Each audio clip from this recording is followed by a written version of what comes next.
a technique that Robbins, who's a therapist online, I love her work, and all it is giving yourself a high five. Simply glancing at yourself in the mirror at least once a day. At the end of the day would probably be best, but for me, I just did it whenever I kind of saw myself in the mirror, because why not? And all it is giving yourself a high five. It's not an affirmation of I love you, you're the best, you're doing amazing, because sometimes we don't feel like that, and I don't think there's any use and good that will come out of an affirmation that you don't believe in at the time.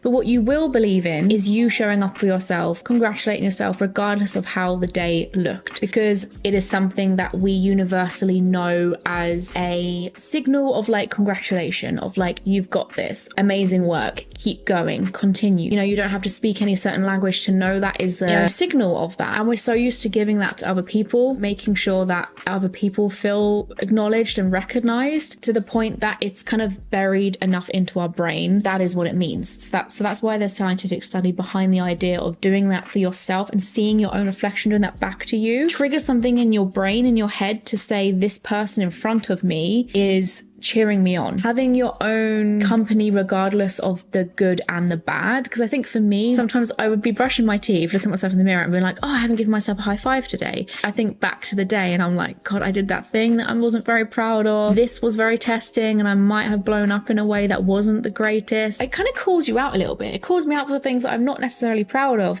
But hey, that made me reflect, face that in the mirror and be like, I did my best given the tools, the ability, the knowledge I had at the time. I just did what I could. I continue to have your back. It was a day. Tomorrow is a new one. We got this. Give yourself that goal of doing that once a day. And you don't have to say anything. You don't have to think anything. Some people find it really difficult and they're like shy and they're like, I feel stupid. Just do it. Just look and go. And I don't want to make this sound scary and not positive. You know, in horror movies, when there's a scene where the reflection like moves a little bit differently to the person whose reflection it is, and it makes them aware that that's not them.